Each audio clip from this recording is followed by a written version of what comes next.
WhatsApp भी एक अजीब इजाद है, अजीब है और बड़ी सक्सेसफुल है। जिसके जी में आता है वो काम दिखाता ही चला जाता है, और काम दिखाते वक्त ये नहीं सोचता कि इसका नुकसान क्या होगा और फायदा क्या होगा। व्हाट्सएप इजाद करने वाले एक इंतहाई गरीब लड़के की कहानी पर मैं आपसे बात करूंगा। आप मेरे चैनल को सब्सक्राइब कीजिए और सबसे पहले मैं आपको सलाम पेश करूंगा। अस्सलामु अलैकुम। यूक्रेन यूक्रेन के एक गरीब यहूदी खानदान में एक शख्स पैदा हुआ। खानदान बड़ी मुश्किल से जिंदगी गुजार रहा था। घर में बिजली थी, गैस थी और ना ही पानी था। ये चीजें बिल्कुल नहीं थी घर में। गर्मियां खैरियत से गुजर जाती थीं, लेकिन ये लोग सर्दियों में भेड़ों के साथ सोने पर मजबूर हो जाते थे।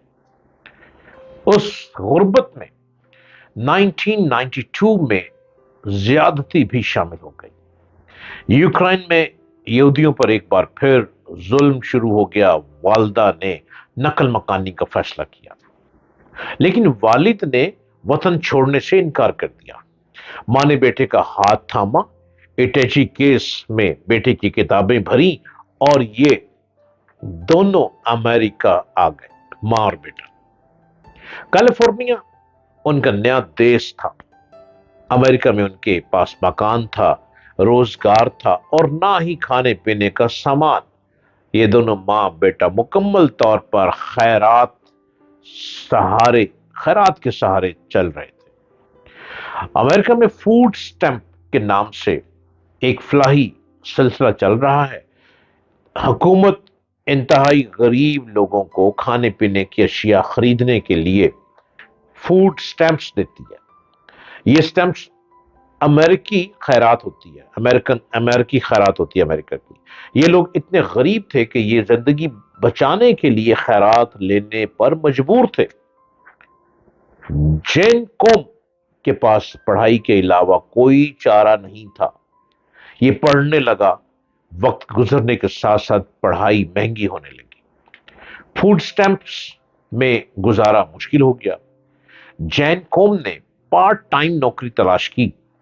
खुशकिस्मती से उसे एक ग्रोसरी स्टोर में स्वीपर की मुलाजमत मिल गई।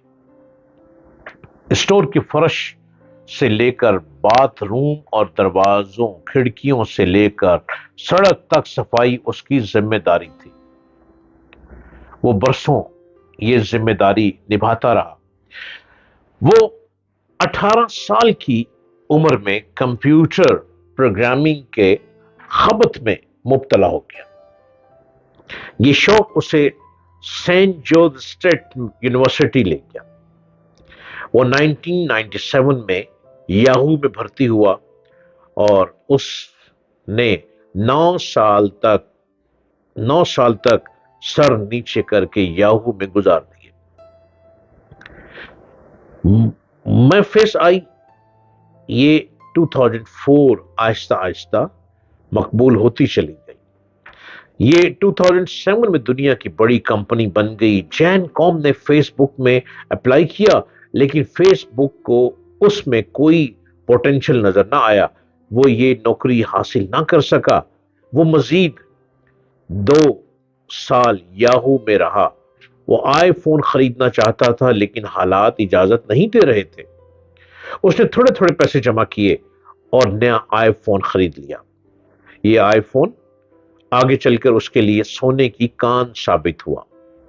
जिनको हमने फोन इस्तेमाल करते सोचा, मैं कोई ऐसी ऐसी एप्लीकेशन क्यों ना बनाऊं जो फोन का मुतबादल भी हो, जिसके जरिए एसएमएस भी किया जा सके, तस्वीर भी भिजवाई जा सके, डॉक्यूमेंट्स भी रवाना किए जा सके और जिससे हैक भी ना किया जा सके।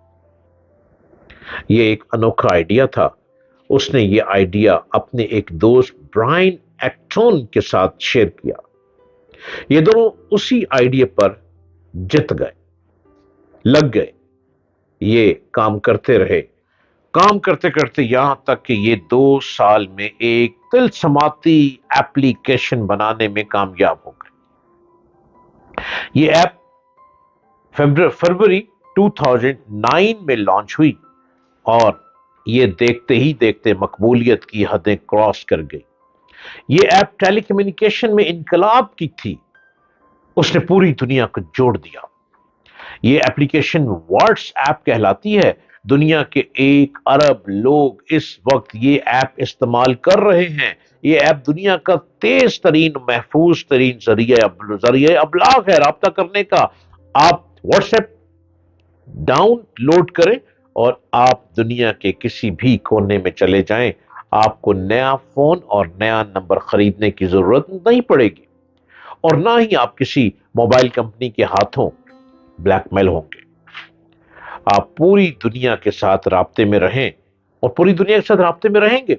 جین کوم کو واٹس ایپ نے چند ماہ میں ارب پتی بنا دیا۔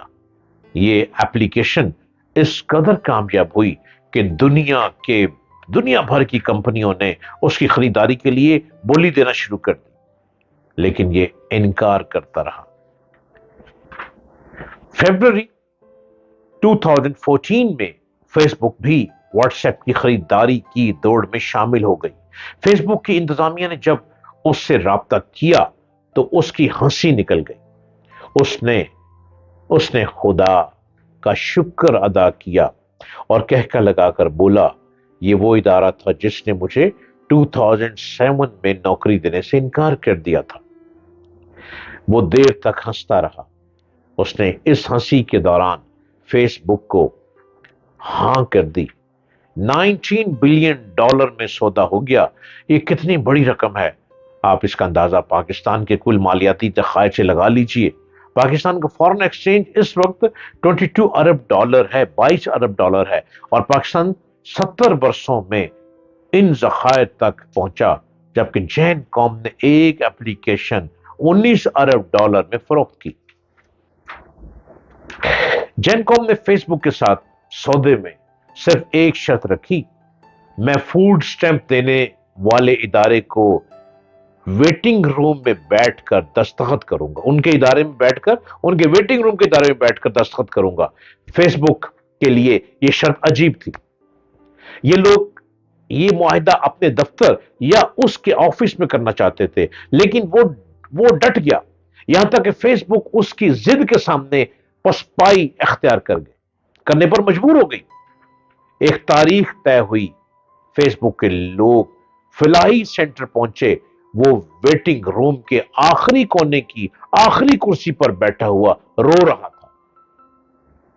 وہ کیوں نہ روتا؟ وہ سینٹر تھا جس کی اس کونے کی اس آخری کرسی پر بیٹھ کر وہ اس کی ماں گھنٹوں فوڈ سٹیمپ کا انتظار کیا کرتے تھے۔